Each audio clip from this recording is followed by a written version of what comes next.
હોસ્પિટલના CCTV hack કરીને viral કરવા મામલે વધુ એક આરોપીની સાયબર ક્રાઇમે ધરપકડ કરી છે। ઝડપાયેલા આરોપી રોહિત સિસોદિયાએ રાજકોટની હોસ્પિટલના સીસીટીવી ક્યુઆર કોડના ફોર્મ સોશિયલ મીડિયા પર વેચ્યા હતા। આરોપી મૂળ દિલ્હીનો રહેવાસી છે અને લેબ ટેકનિશિયનનો અભ્યાસ કરીને બ્લડ સેમ્પલ કલેક્ટ કરવાનું કામ કરે છે। છેલ્લા 9 મહિનાથી તે ટેલિગ્રામની મદદથી વિડીયો વેચવાનું કામ કરતો હતો। આરોપી 2-3 હજારના સભ્યો ધરાવતા 2 ટેલિગ્રામ ગ્રુપ ચલાવતો હતો। તેણે હોસ્પિટલના વિડીયો 800 થી 2000 રૂપિયામાં વેચ્યા હતા।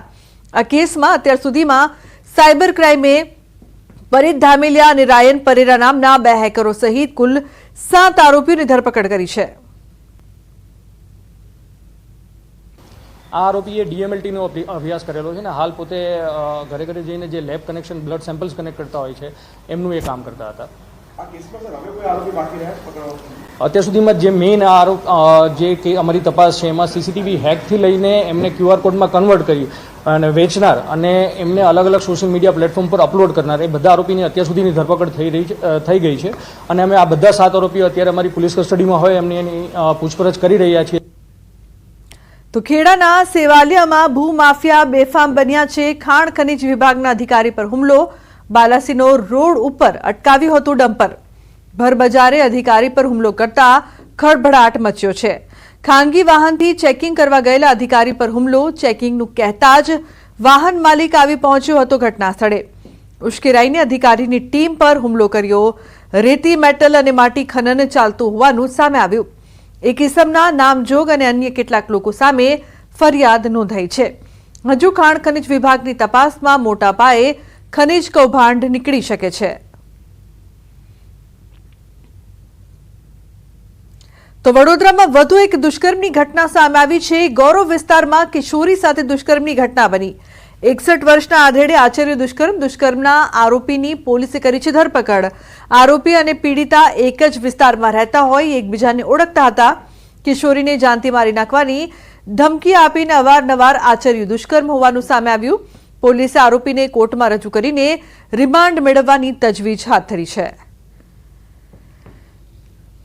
પોલીસ સ્ટેશનને સૂચના મળવાથી જાણ થવાથી તરત જ પોલીસ સ્ટેશને એમની નોંધ લઈ ગંભીર નોંધ લઈ અને ફરિયાદ દાખલ કરવામાં આવેલી છે। સદર ગુનાના કામે આરોપી જે છે એમને સ્થાનિક પબ્લિક દ્વારા થોડી હાથાપાઈ થવાથી એમને દવાખાને સારવાર અર્થે મોકલેલ હતા અને એમને પોલીસ દ્વારા અટક કરવામાં આવેલ છે। તો બીજી તરફ ભાવનગરમાં વધુ એક દુષ્કર્મની ફરિયાદ। 16 વર્ષની સગીરાને મજૂરીની લાલચ આપીને દુષ્કર્મ આચરવામાં આવ્યું। સગીરાના દાદીએ નોંધાવી ફરિયાદ। પોલીસે એક આરોપીની કરી છે ધરપકડ જ્યારે એક શખ્સ ફરાર। પાલીતાણા રૂરલ પોલીસમાં પોક્સો સહિતની કલમ હેઠળ ગુનો દાખલ કરાયો છે।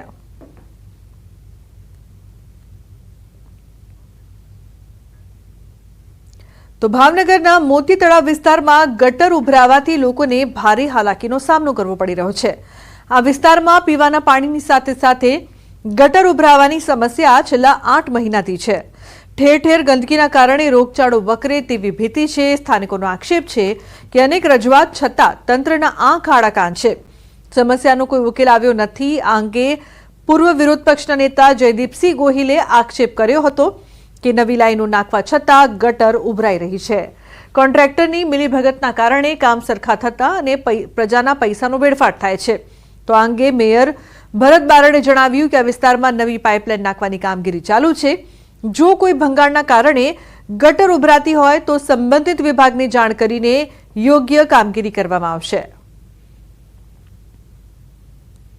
લગભગ 8 મહિનાથી હેરાનગતિ છે ને માણસો કેટલાય પડે છે ગઢા બુઢા ને કોઈ ગટર વાળા આવે છે હરિયા મારે છે વ્યા જાય ને પાણી આવે નળ આવે એટલે બધું ભરાઈ જાય। મોતી તળાવ શેરી નંબર 6 આવે છે અરજી કરી છે ફરિયાદ।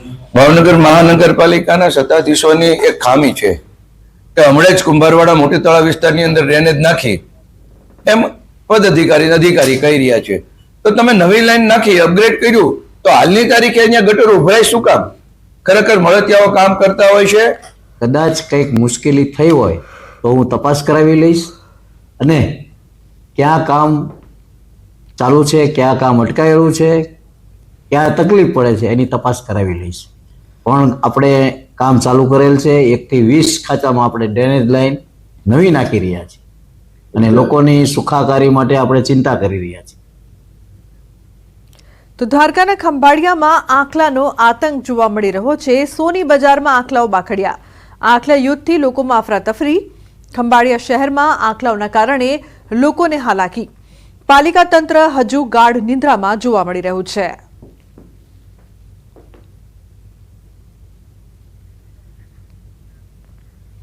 તો દાહોદના દેવગઢ બારિયામાં અશ્વોએ આતંક મચાવ્યો છે. રસ્તા ઉપર દોડતા અશ્વોએ મહિલાને અડફેટે લીધી.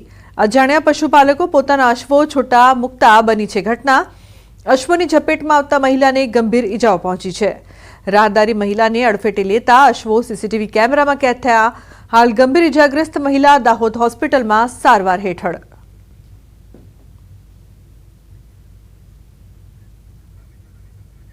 તો ગોંડલ પંથકમાં હવે દીપડા બાદ સિંહના આટાફેરા વધ્યા છે. ગોંડલના દિરડી કુંભાજી ગામે સીમ વિસ્તારમાં સિંહે ગાય પર હુમલો કર્યો, જેમાં ગાયને ગંભીર ઈજા પહોંચી.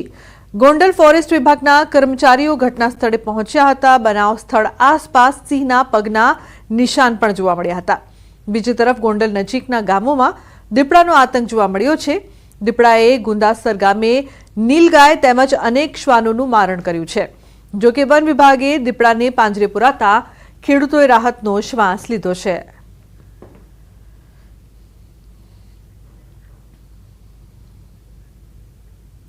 અન્ય સમાચાર બનાસકાંઠાથી